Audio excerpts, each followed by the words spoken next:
Բարև ձեզ սիրելի հեռուստադիտողներ, որոշ ընդմիջումից հետո համարյա երկամսյա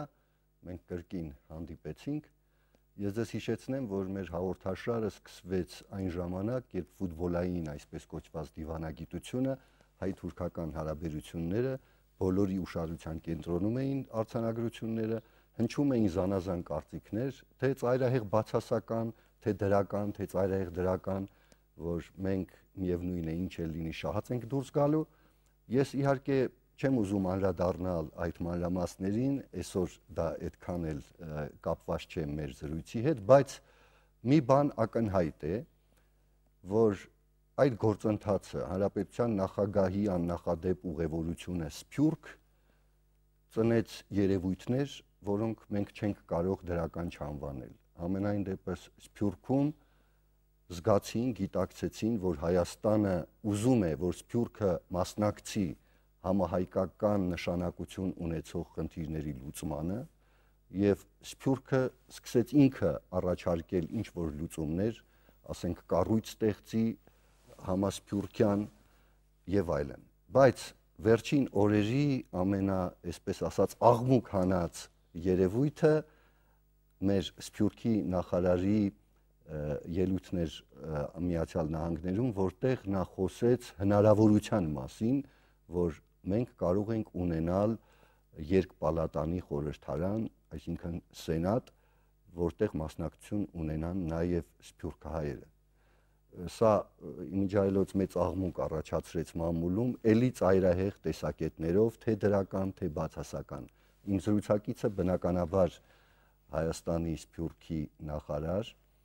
ես կասեի սա այն նախարարությունն է, որ այսպես Հայաստան բառն էլ չի սազում, մեր Սփյուռքի նախարար Հրանուշ Հակոբյանը։ Բարև ձեզ Տիկին Հակոբյան։ Ձեր այդ արտահայտությունը իսկապես մեծ աղմուկ առաջացրեց։ Եվ որքանով դա ինչ հիմքեր ունի, այսպես խոսենք, այդ երկպալատանի խորհրդարանը եւ սենատը։ Դուք ճիշտ եք իհարկե, դες ասեմ, որ մենք միասին ժամանակին, երբ մշակում էինք Հայաստանի Հանրապետության սահմանադրության նախագիծը, այն ժամանակ դեռևս խոսք էր գնում Հայաստանում ունենալ երկպալատանի պարլամենտ, նպատակը գլխավորապես այն էր, որպեսզի տարածքները նույնպես հավասարապես ներկայացված լինեն։ Զուտ պարլամենտարիզմի գիտության մեջ երկպալատանի պարլամենտները ավելի հատուկ են դաշնային երկրներին, փոքրամասնություն ունեցող որոշակի, այսպես ասած, միավորումներ ունեցող երկրներին, մենք երկար, այո, դաշնային երկրներին, դրա համար երկար քննարկումներից հետո այս խնդիրը փակվեց։ Այս խնդիրն անդրադարձ եղավ նաև, երբ մենք սահմանադրական բարեփոխումներն էինք իրականացնում, այնուամենայնիվ այսօր մենք խոսում ենք երկպալատանի պարլամենտի մասին եւ ինչու մի քիչ իրարանցում առաջացավ, որովհետեւ այդ արտահայտությունը լսվեց պետական պաշտոնյայի կողմից, որովհետև տարբեր քաղաքական ուժեր եւս սրա մասին հաճախ խոսում են։ Սփյուռքի նախարարությունը ստեղծելով Հայաստանի Հանրապետության նախագահը իրոք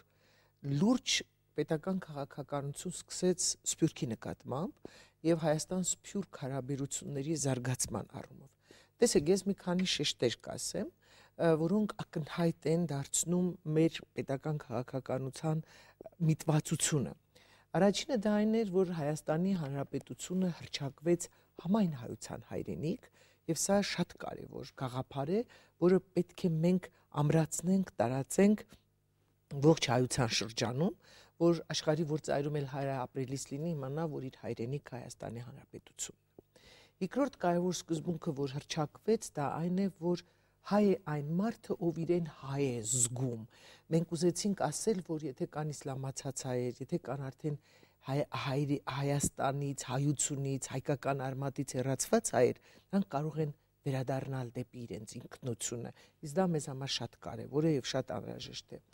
Երրորդ կարևոր սկզբունքը, որ ամրագրվեց, դա հետեւյալն է եւ նախագահը հաճախ իր ելույթներում կրկնում է, որ մենք գտնում ենք, որ բոլոր հայերը, որոնք աշխարհասփյուռ են, որ երկրում որ ապրում են, նրանք պետք է ինտեգրվեն այդ հասարակությանը, դառնան այդ երկրի լավագույն քաղաքացին, վեր բարձրանան այդ երկրի պետական, քաղաքական, տնտեսական, սոցիալական, գիտության, արվեստի բնագավառներում եւ Աստված տվել է մենք փայլուն դեմքեր ունենք իրոք այս բնագավառներում,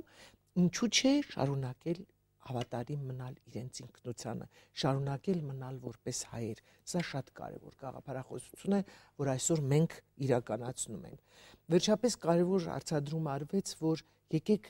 փոխենք այն կարծրատիպերը, որոնք գոյություն ունեն հայկական աշխարհում։ Պետք չէ մտածել, որ Հայաստանին միայն պետք է օգնել, Հայաստանը միայն բարեգործության նպատակով է դիմում Սփյուռքին, այլ հակառակը հռչակվեց, որ սիրելի սփյուռքահայեր, եկեք հայրենիք, ներդրում արեք, շահ ստացեք, եկամուտ ունեցեք։ Հայրենիքում եկամուտ ունենալով դուք նաև օգնում եք հայրենիքին։ Սա եւս կարևոր սկզբունք է, որ որդեգրված է այսօր պետական քաղաքականության մեջ։ Վերջապես մենք մի քանի տարի առաջ փոխեցինք Հայաստանի Հանրապետության սահմանադրությունը, թույլ տվեցինք երկքաղաքացիության ինստիտուտի գոյությունը Հայաստանում։ Սա իրականում արժանի եւ ճիշտ մոտեցում է, որովհետեւ այսքան բաժան եւ աշխարհասփյուր եղած ազգի զավակներին իրոք մենք պետք է իրավունք տանք իրենց երկրորդ քաղաքացիությունը ունենալու։ Այ որ սահմանադրությունից խոսեցիք, այ այսօրվա սահմանադրությունը կարծես դա թույլ չի տալիս, այսինքն եթե մենք հասնենք այն Ես հիմա սենատին կազմեմ, մեկ վայրկյան ես հիմա դա ասեմ։ Ուզում եմ ասել, մենք դա էլ արեցինք։ Հետևաբար այն քայլերը, որոնք արվում են, իրոք Սփյուռքը դեպի հայրենիք բերելը, Սփյուռքը Հայաստանակենտրոն դարձնելն է, սա շատ կարևոր է։ Հիմա սենատի գաղափարը իրոք գաղափար է, գաղափար, որը պետք է քննարկենք, ասում են այդ գաղափարը որտեղ ծնվեց, միտեղ ծնվեց, բայց այդ գաղափարը պետք է նախ հասունացնել, մշակել, կարգավորել, որովհետև նա իրենից